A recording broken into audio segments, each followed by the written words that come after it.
swarming and mating flights. They'll fly from one body of water to another one. The females will dive bomb into the water, dive down, deposit eggs, and then swim back up. Water boatmen, air breathers. They have a third pair of elongated legs that are oar-shaped, hence their name, and they rapidly swim through the water. When water boatmen hit the surface, they momentarily are stunned, they get orientated, and then they dive down to the bottom, swim down, deposit eggs, and then swim back up. So the retrieve you'd use, and we're using full sinking lines, is to imitate the dive down and the dive back up. We'd use like a type 2 or a type 3 regular sinking line, not a density compensated line, because we want the sinking line to form a belly in itself when we cast it out. We cast it out as far as we can. We wait 15 to 35, 40 seconds for a nice belly to form in the line, and then we start a continuous, quick 3 to 5 inch hand strip retrieve, just like that. And every once in a while we'll pause and then pick the retrieve up again. So we're bringing the fly down and then we're bringing the fly back up. You'll see that boatmen are hitting the water because it'll be a nice, typically calm, early afternoon day in the early to mid-fall, and you'll see raindrops hitting the water. And that's the boatmen that are flying back and diving down into the water. A good fly to use, always to have some in your fly box, and again, we'll know that they're around because we'll see them hitting the water. Well, this last pattern you're going to tie brings back a lot of memories because Mr. Caddis, Gary LaFontaine, and I know that you knew Gary, and we miss him a lot. Absolutely. And he taught us a different way of looking at caddis. In fact, he made caddis, I think, as a fly fisherman's fly. They were always kind of the back seat of the bus when Gary kind of pushed them forward. They're such an intricate part of our fishing, and they're on lakes, aren't they? Absolutely. There's numerous species of caddis on lakes, and this particular pattern, the Stillwater caddis pupa, it imitates the bigger species of Limnophilidae, case builders you see in lakes.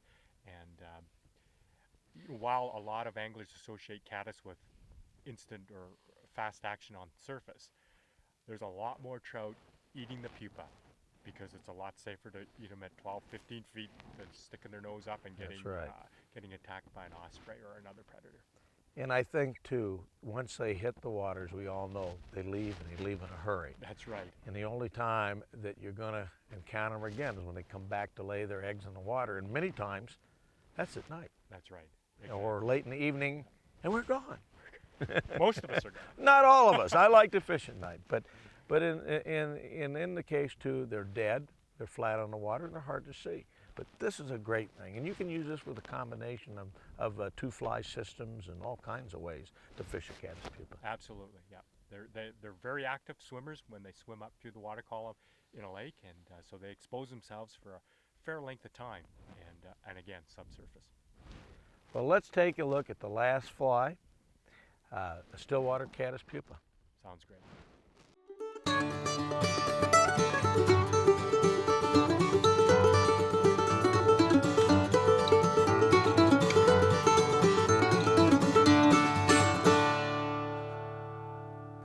Some of the best dry fly fishing you'll have on still waters are when the caddis flies are emerging or hatching.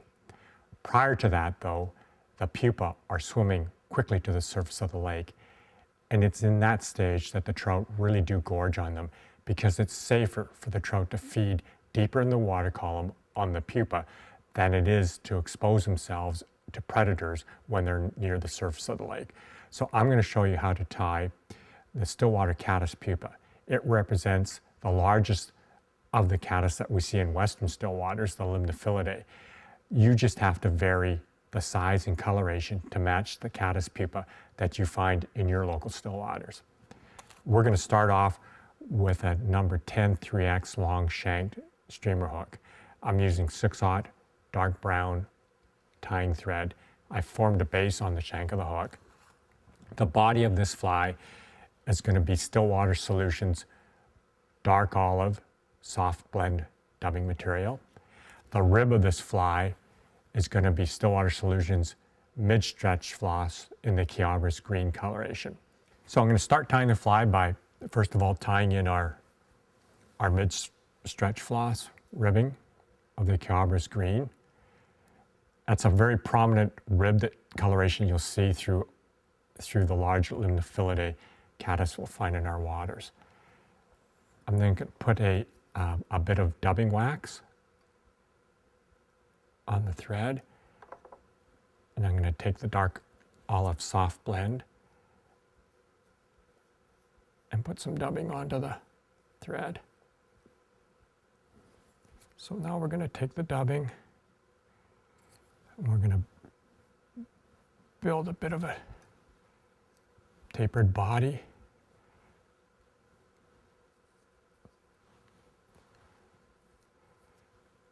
Up to the thorax area of the fly. Spread, thin it out a little bit here. And that's the beauty of working with this soft blend. You can make it thicker or thinner just by, it's a soft material, just by pulling at it. And you get the desired taper you want.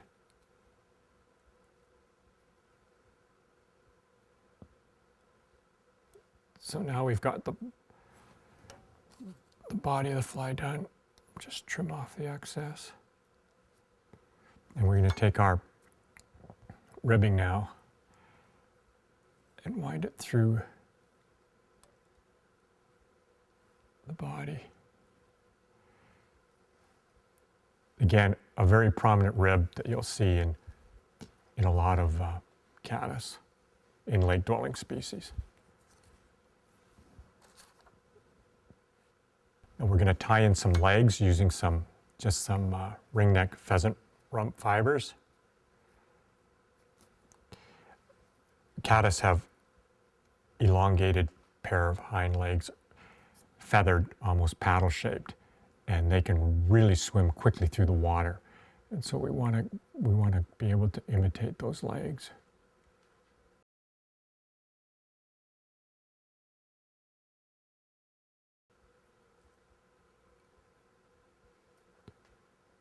And they're going to be fairly long. They're about the length.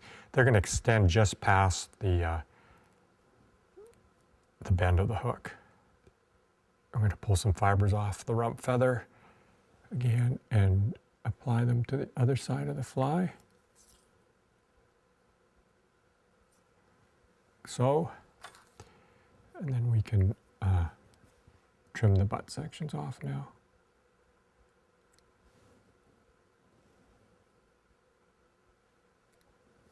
Now we're going to do the shell back now is light olive dyed pheasant tail as well. And this is another Stillwater Solutions product. We're going to take some of those, trim those off the feather. And this is going to form the shell back on top like that. And that eventually we'll pull that over to finish the fly off. Just want to make sure I got the right distance. There we go. Now we're going to put a little bit of peacock herl on to form the thorax.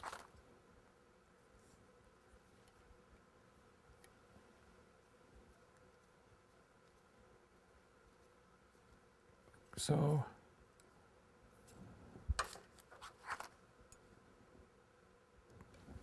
and then I'm going to take a little bit of, so this diamond wing fiber we'll use as a throat, and why we want that in there is to imitate a little bit of a gas bubble as these pupae, as they're swimming up through the water column, are also trapping a bit of air, just like the chironomids do or midges do, to help them pop out when they get to the surface of the lake.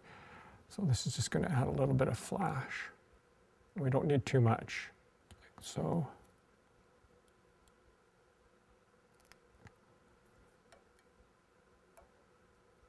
Want that just right under there. There we go.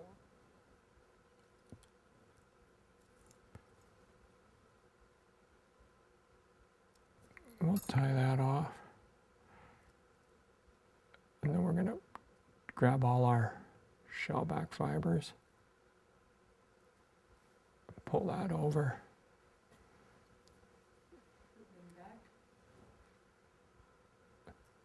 Finish the fly off. Like so. And then I'm just going to add just another peacock curl to finish the head off. And that'll do it. So we're going to be fishing this fly ideally with either floating lines and a long leader. Remember, the pupa are swimming on about a 20-degree angle to the surface of the lake. So floating line, but even better, will be the intermediate or slow sinking line, where you allow the fly to sink close to the bottom by doing a countdown method, and then stripping it back in 6 to 8 inch, fairly quick strips right up to the surface of the lake. And that's how the real insects are swimming through the water. There, we got a bit of a head. And we'll just finish the fly off and with a whip finish. Like so. And then we're just going to make sure we've got everything looking good here. Trim off a little bit too long on the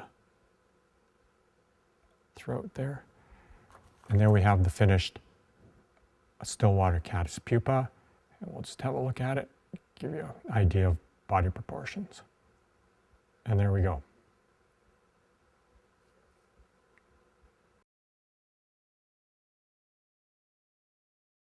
Caddis flies, or sedges, provide some of the greatest dry fly fishing you'll find in still waters. It's those big caddis that the pupa swims up to the surface of the lake, the adult crawls out of the shock, scampers across the surface of the water, and you get these explosive strikes from really aggressively feeding fish. So we can get some great dry fly fishing with adult caddis patterns using things like Goddard sedges, Mikulek sedges, Tom Thumbs, patterns like that. What's more important, though, is to have a good pupal pattern, the caddis pupal pattern, the pupa that's swimming from the bottom of the lake to the surface lake to hatch. That's why we tied the Stillwater caddis. The mature caddis pupa breaks out of the old caddis larvae tube at the bottom of the lake that's been sitting at the bottom of the shoal or the littoral zone, breaks out of that tube, or the old case, and then quickly swims to the surface of the lake. We want to imitate that swim with like an intermediate or slow sinking line, casting out as far as we can, letting the caddis pupal pattern sink to the bottom, and then we're doing 4 to 8 inch, fairly quick strip retrieves, bringing that fly right to the surface of the lake. We can also use a full floating line, a long leader, and a caddis pupa pattern, and imitate that same retrieve up through the water column. So I'm just going to make a cast out here, and I'm going to demonstrate the retrieve.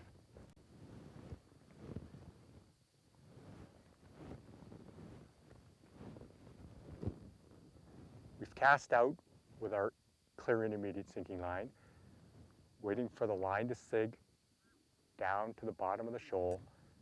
Once we get down there, we're going to be doing these nice, steady 4 to 8 inch strips.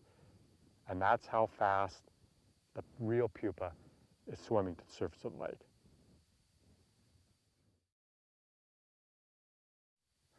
I'd like to review some of the more common mistakes that I've seen being made by the beginner stillwater fly fisher.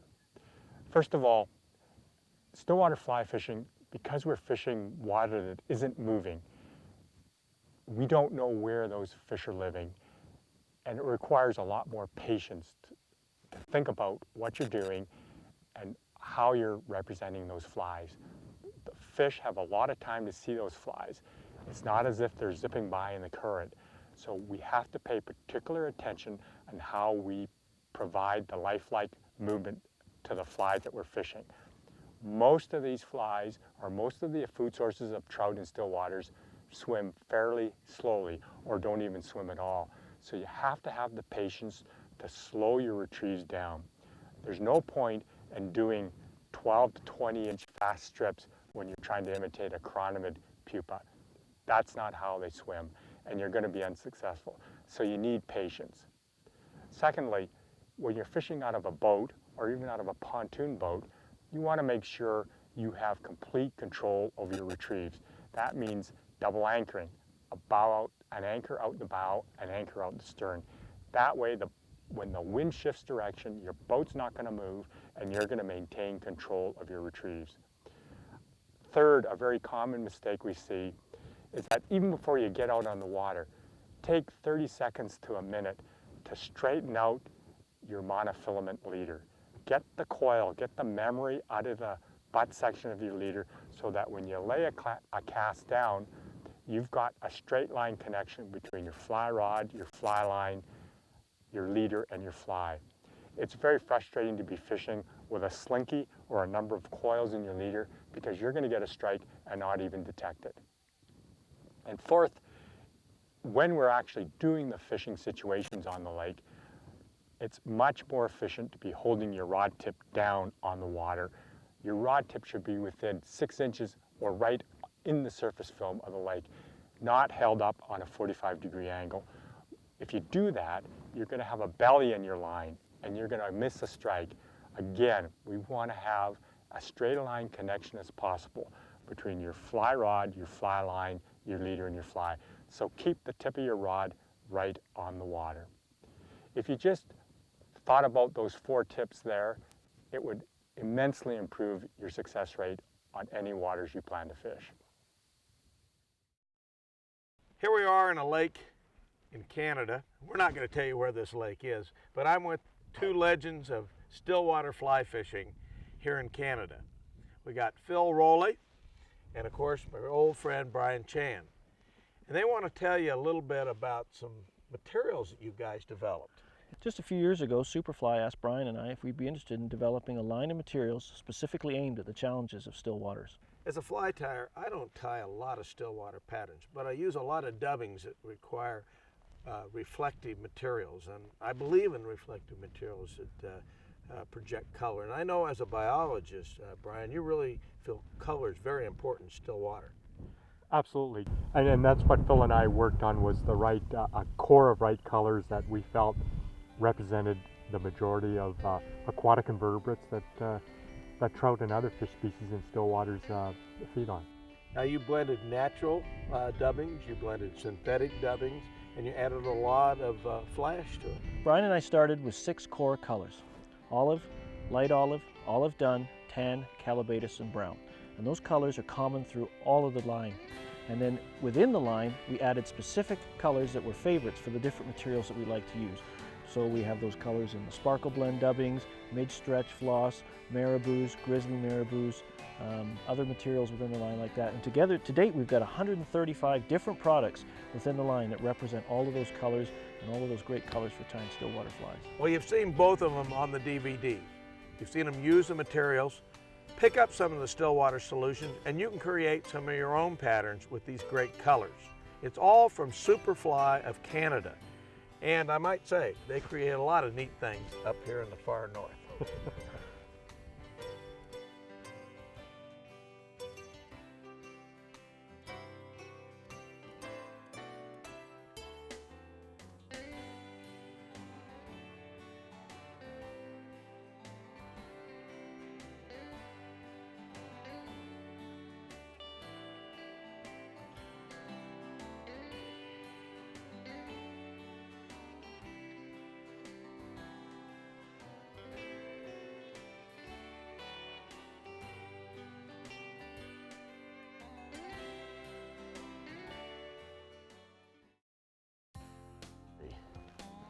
You know, as a fly fisherman that travels the world, it's nothing better after a hard day of fishing, even when it's a day like today where it's a little bit cool, to go back to a great place and relax. And I'll tell you, out here in southern Alberta, we discovered a really wonderful place, Elk Water Lake Lodge. It's settled in right in the mountains here, and it's just a beautiful place to where you can hang your hat and get ready for some great fishing here on the lakes of southern Alberta. We've caught some big fish, and it's been a wonderful experience. And the folks at the Elk Water Lake Lodge have really made our stay terrific. So if you're thinking about coming after these big fish, you want to stay in a really nice place, that's the place to stay. You'll find out more information about it right here on this website. You want to visit Southern Alberta because I can guarantee you there's some big fish here. Well, I hope you've enjoyed this production. We're in the great province of Alberta, Canada, and as you can see, the lake fishing has been terrific. We're in the Cypress Hills area, beautiful lodge, great accommodations, beautiful fishing.